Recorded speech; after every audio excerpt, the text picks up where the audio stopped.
नमस्कार, एसजीवी न्यूज देख रहे हैं आप। मैं हूं आपके साथ अर्जुन खजूरिया। इस समय G20 शिखर सम्मेलन चल रहा है, लेकिन इसी बीच राहुल गांधी विदेशी दौरे पर हैं। पहले से ही संशय है उनके विदेशी दौरे पर। दरअसल ब्रसेल्स पहुंचे राहुल गांधी, भारत विरोधी EU सांसदों से मिले, भारत के खिलाफ यूरोपीय यूनियन के संसद में लाए गए प्रस्ताव में जिनकी अहम भूमिका थी उनसे उन्होंने मुलाकात की। और इस दौरान जो बयानबाजी राहुल गांधी की दोबारा से देखने को मिल रही है, चीन का प्रेम राहुल गांधी का जो है दोबारा से उमड़ उमड़ कर सामने आ रहा है और फिर से भारत के लोकतंत्र को लेकर के सवाल उठा रहे हैं। दरअसल कांग्रेस के पूर्व अध्यक्ष राहुल गांधी 7 सितंबर 2023 को एक बार फिर से 6 दिवसीय विदेशी दौरे पर है। G20 चल रहा है जब देश में। सफर के पहले पड़ाव में राहुल गांधी बेल्जियम की राजधानी और यूरोपीय संघ के मुख्यालय ब्रसेल्स पहुंचे हैं। कांग्रेस के आधिकारिक हैंडल इंडियन ओवरसीज कांग्रेस ने उनके इस पूरे सफर का जो कार्यक्रम है उसको शेयर किया है। लेकिन इसी बीच आपको बता दें कि गुरुवार 7 सितंबर 2023 को कांग्रेस नेता राहुल गांधी ने ब्रुसेल्स बेल्जियम में यूरोपीय संसद MEP के सदस्यों से जब मुलाकात की और एक्स पोस्ट के साथ जो फोटो इस समय शेयर हुई, तस्वीरों में राहुल गांधी भारत विरोधी इटालियन वामपंथी राजनेता फैबियो मासिस्मो कोस्टाल्डो के साथ नजर आ रहे हैं। अगर बात की जाए फैबियो कास्टाल्डो की, तो कांग्रेस पार्टी के आधिकारिक एक्स हैंडल द्वारा जो पोस्ट की गई है उसमें दूसरी तस्वीर में सबसे दाई और लाल टाई में पहने हुए आप उस व्यक्ति को देख सकते हैं।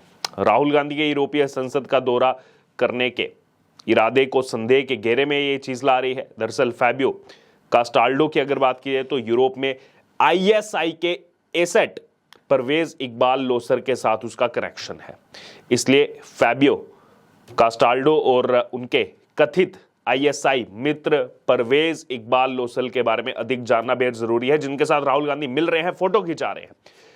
फैबियो कास्टाल्डो यूरोपीय संसद के पूर्व सदस्य हैं। इटालियन वामपंथी राजनेता परवेज इकबाल लोसर के मित्र हैं, जो पाकिस्तानी जासूसी एजेंसी ISI यानी कि इंटर सर्विसेज इंटेलिजेंस की यूरोप की अगर बात की तो वहां पर एसेट है। लासर जो है कश्मीर मुद्दे पर भारत विरोधी प्रचार करने और यूरोप में भारत के हितों के खिलाफ पैरवी करने का काम लगातार कर रहा है। फैबियो कास्टाल्डो की पुरानी एक्स पोस्टों में इसका प्रमाण है। 2 जून 2020 को अपने एक पोस्ट में फैबियो कास्टाल्डो ने लिखा कि मैंने यूवॉन डेर लेन और उच्च प्रतिनिधि जे ओरेल को एक पत्र भेजा है। दुनिया के सबसे लंबे समय से चले आ रहे संघर्ष कश्मीर में मानवाधिकार की स्थिति बेहद चिंताजनक है। भारत सरकार को अब जवाब देना होगा और UNHRC रिपोर्ट 2018-2019 की सिफारिशों को अपनाना होगा। ये वहां की बात कर रहे हैं, कश्मीर जो अब सुधार हो रहा है इतना ज्यादा, और पाकिस्तान नहीं नजर आता था इनको। इसके बाद एक पोस्ट में उन्होंने लिखा, EU Pakistan friendship federation Europe के चेयरमैन परवेज इकबाल लोसर को विशेष धन्यवाद। पाकिस्तान में क्या हो रहा है आज पूरी दुनिया देख रही है।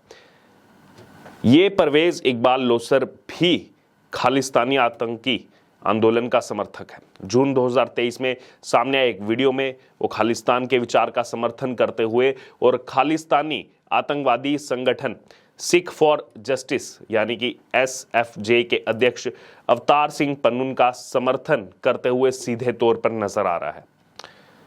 EU पाक फ्रेंडशिप फेडरेशन यूरोप के अध्यक्ष चौधरी परवेज इकबाल लोसर लंबे समय से यूरोप में भारतीय हितों के खिलाफ पैरवी करने की कोशिश कर रहे हैं। रिपोर्ट के मुताबिक अगर बात करें तो लोसर सीधे तौर पर ISI से जुड़ा हुआ है और उसे GHQ से निर्देश मिलते हैं। वो पाकिस्तानी राजनेताओं और वहां की पावर एलीट से अच्छी तरीके से जो है यहां पर उसका जुड़ाव है।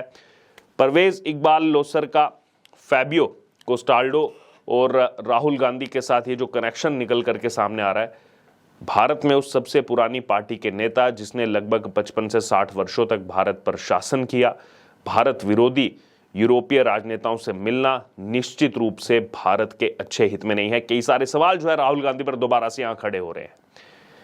राहुल गांधी भारत विरोधी हितों वाले विदेशी राजनेताओं और पैरवीकारों से मिलने के लिए कुख्यात हैं। पहली बार नहीं हुआ है, पहले भी वो मिलते आए हैं। यूरोप की उसी यात्रा पर उनकी मुलाकात पेरे लारो दुरोड से हुई, बल्कि पेरे लारूदुरूड की बात की जाए तो एमईपी के साथ राहुल गांधी की गोलमेज बैठक के सह मेजबान थे।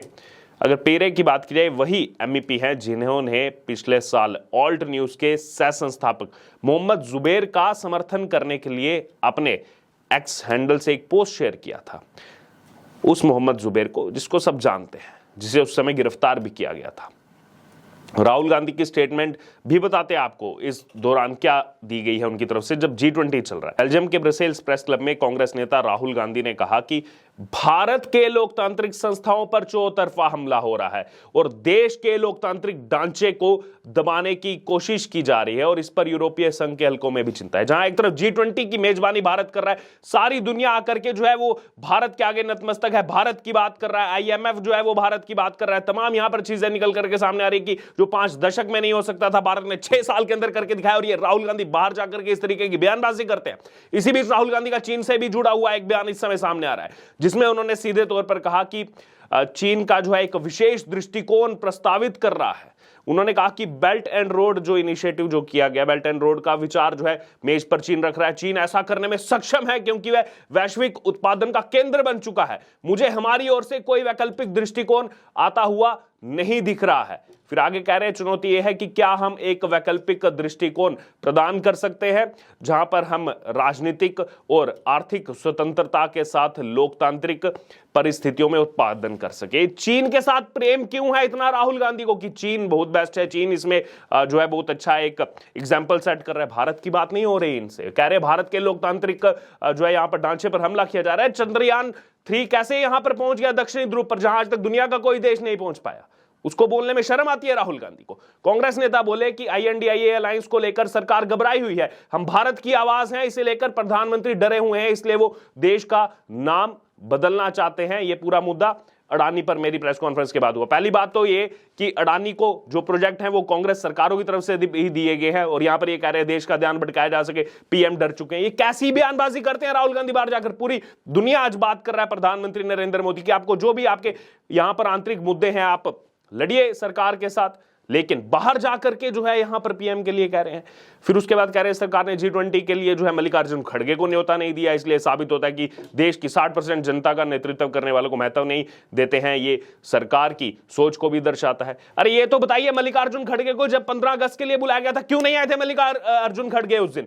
क्यों वहां पर नहीं शामिल हुए थे? क्यों? क्योंकि कांग्रेस पार्टी में और अपने घर में उनको झंडा फहराना था। अरे राजस्थान के मुख्यमंत्री अशोक गहलोत, कर्नाटक के मुख्यमंत्री सिद्धारमैया और छत्तीसगढ़ के मुख्यमंत्री भूपेश बघेल, वो इस G20 डिनर में शामिल होने के लिए नहीं आ रहे, बॉयकॉट किया है उन्होंने। इसकी बात करेंगे राहुल गांधी यहां पर। कांग्रेस मुख्यमंत्री, जिन मुख्यमंत्रियों को इनवाइट किया गया, यहां पर जो ऑफिशियल इनविटेशन गया सभी मुख्यमंत्रियों को गया, सभी सेंट्रल मिनिस्टर को गया। एक प्रोटोकॉल रहता है, अलग अलग विभागों से जुड़े सचिव और डिपार्टमेंट में काम करने वाले विशिष्ट अतिथियों को जो है यहां पर उस नाते बुलाया गया है। सभी मुख्यमंत्री, चाहे आप किसी भी पार्टी से हो, लेकिन कांग्रेस के मुख्यमंत्री इस डिनर का बॉयकॉट करते हैं। क्या इसकी बात करेंगे राहुल गांधी यहां पर?